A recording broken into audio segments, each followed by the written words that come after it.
Gospodin s vama. Čitanje Svetog Evanđelja po Marku. Slava tebi, Gospodine. U ono vrijeme, kad je Isus učenicima i sa silnim mnoštvom izlazio iz Jerihona, kraj puta je sjedio slijepi prosjak Bartimej, sin Timejev. Kad je čuo da je to Isus Nazarećanin, stane vikati: Sine Davidov, Isuse, smiluj mi se. Mnogi ga ušutkivahu, ali on još jače vikaše: Sine Davidov, smiluj mi se.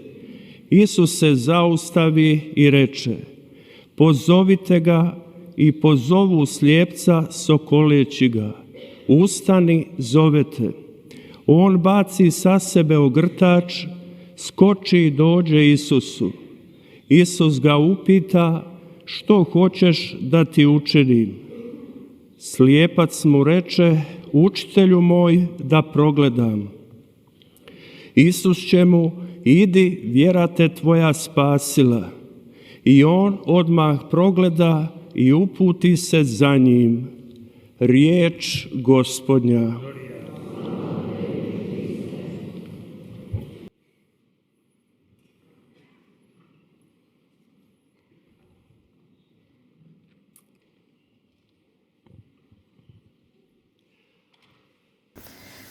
사랑하는 형제자매 여러분, 사랑하는 교회 형제자매 여러분, 우리 앞에는 티메오의 아들인 바르티메오가 있고 예리고의 사람입니다. 또 하느님의 아들 나자렛 예수 그리스도가 계십니다. 이 장님은 긴 길거리에서 구걸을 하고 있었고, 또 다른 나자렛 사람은 그 눈먼 사람에게 시력을 회복시켜 주십니다. 길에서 구걸하던 사람과 예리고에서 예루살렘으로 가시는 분, 그래서 그곳에서 사형 선고를 받으셔야 하는 이 두 사람의 장면이 드러납니다. 한 사람은 자비를 구하고 있었고, 한 분은 자비를 베푸시는 분입니다.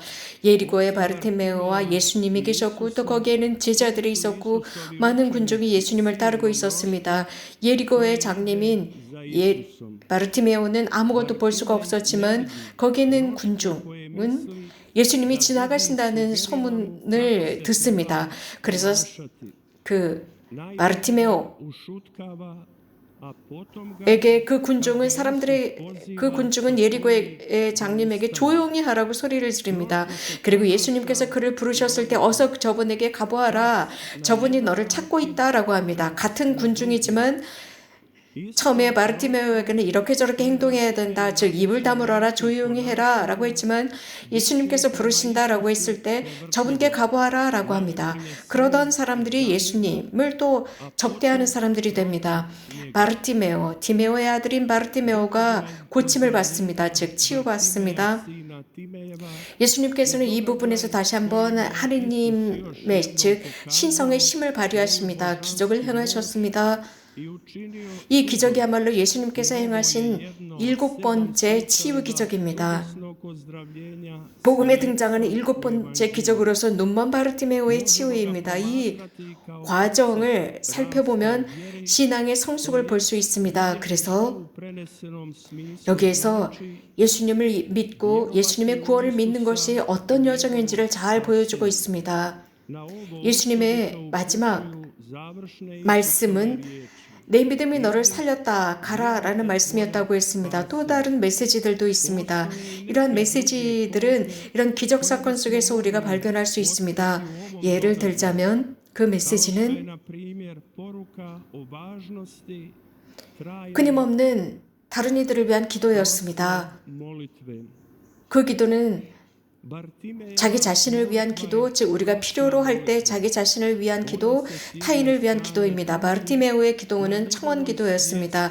그에게 무엇인가 부족하다는 것을 자기 스스로 느끼고 있었기 때문에 예수님께 청합니다. 예수님이야말로 자신을 도와주실 수 있는 분임을 확신했습니다. 그리고 그분께서 자신을 불렀을 때 다윗의 자손이시여, 그 뜻은 그리스도라는 뜻입니다.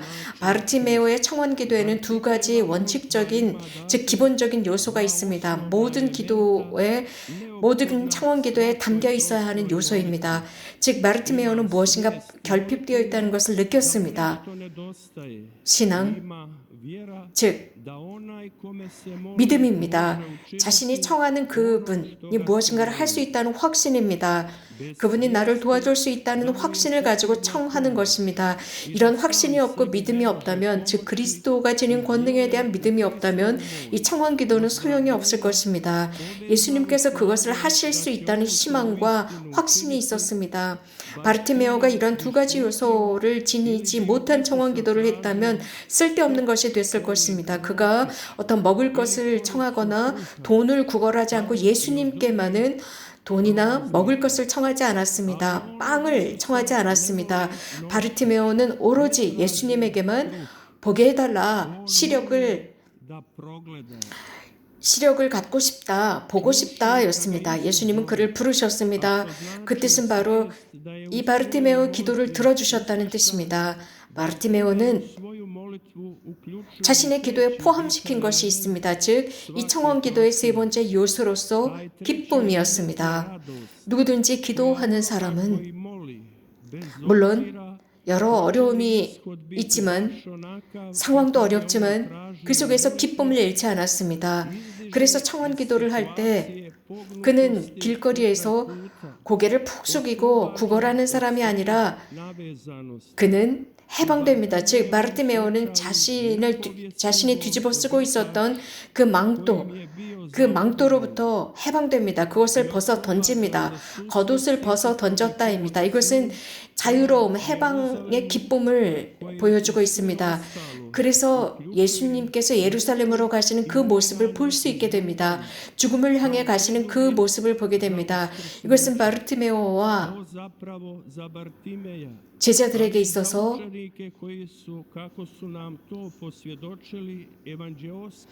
예수님을 따르는 신호였고 초대였습니다. 하지만 자주 이러한 논리 앞에서 제대로 이 논리를 보지 못합니다. 예수님께서는 제자들의 눈먼 상태를 치유하고자 하셨습니다.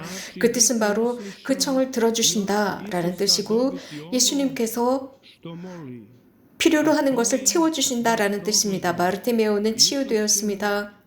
그리고 예수님께서는 가라, 내 믿음이 너를 살렸다 였습니다. 우리 모두는 바로 이것을 필요로 하고 있습니다.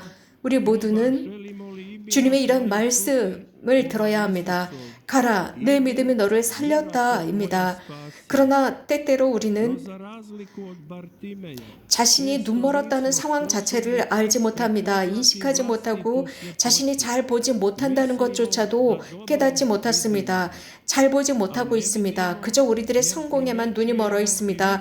그런데 다른 사람들의 과오에는 눈을 번쩍 뜨고 쳐다보고 있으면서 우리들의 과오는 보지 못하고 다른 사람들의 성공을 보고 질투하는 것만 익숙해져 있습니다. 우리 자신을 보지 못하는 것입니다. 우리들의 내면을 보지 못하고 있는 것입니다. 이것이 우리들의 문제입니다. 우리들의 책임을 발견해야 합니다. 그래서 우리들의 영혼의 진짜 상태가 어떤 상태인지를 보아야 합니다. 타인에 관해서 험담할 줄은 압니다. 타인의 것을 보았기 때문입니다. 타인의 나쁜 것을 보았기 때문입니다. 그런데 그 사람이 지닌 장점을 보지 못합니다. 우리들 안에 더러움을 먼저 보아야 합니다. 그것을 깨끗이 해야 합니다. 그런 뒤에야 비로소 우리들의 악한 부분을 없애고 정화하고, 그래야만 비로소 다른 사람들의 장점, 덕을 볼 수 있게 됩니다. 그리고 나서야 비로소 다른 사람들 안에 무엇이 잘못됐는지 볼 수 있습니다. 우리들의 신앙이나 희망이 약해졌다면 이것은 우리들에게 큰 문제입니다. 하지만 우리는 혼자 여기에서 나올 수가 없습니다. 우리들의 신뢰를 주님께 맡겨드려야 합니다. 신앙, 믿음, 신뢰, 예수님을 향한 것입니다. 오늘 복음과 독서에서 우리들에게 제공하는 것이 바로 이것입니다. 특별히 바르티메오를 통해서 우리들에게 가르쳐주는 것입니다. 미래에 대한 기쁨입니다. 그것은 오늘 예레미야 예언자가 하시는 말씀입니다. 예레미야 예언자는 크게 기뻐하지 못합니다. 그래서 시편 작가는 이 부분에 관해서 언급하고 있습니다.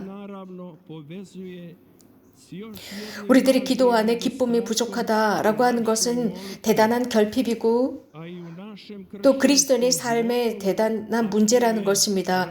기쁨이 필요합니다. 희망과 믿음이 필요합니다. 이유는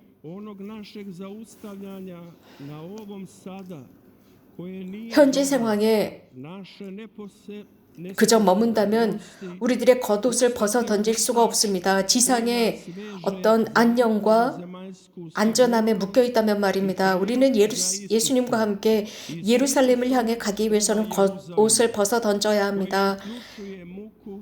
그분의 순환과 죽음을 향해 함께 가야 합니다. 결국 그것은 부활입니다.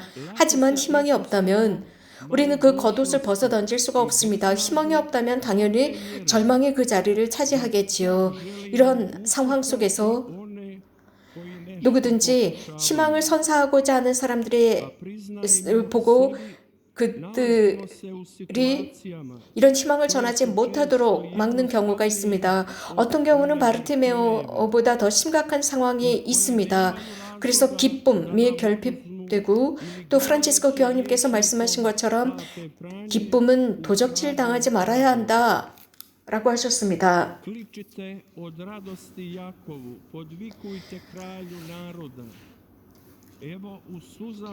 야곱의 기쁨을 노래하고 우리 하느님의 구원을 온 세상 땅끝마다 모두 보았다고 했습니다. 주님께 환송을 올리라고 했습니다. 예레미야 예언자는 바빌로니아로부터 돌아왔을 때 큰 기쁨을 노래했습니다. 그들의 왕국이 다 끝나는 것 같았지만 모든 기도를 마무리하면서 특히 청원 기도를 마무리하면서 모든 청원 기도를 마무리할 때는 항상 기쁨의 기도를 드려야 합니다.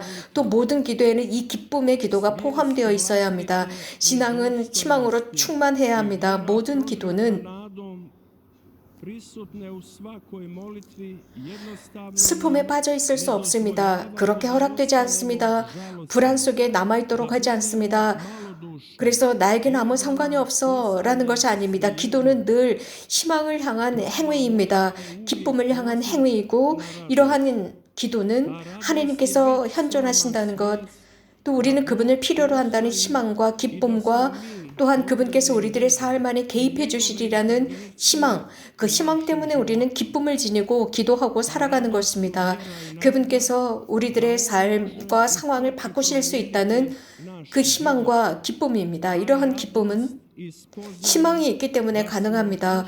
또한 우리가 이런 기도 중에 기쁨을 느낄 수 있는 것은 우리들의 청원 기도를 들어주신다는 확신이 있기 때문입니다. 형제자매 여러분, 기뻐하고 즐거워합시다. 신앙 안에서 회개합시다. 신앙으로 예수님을 향해 가도록 합시다. 우리들의 주님으로서 우리들의 대사제에 있습니다.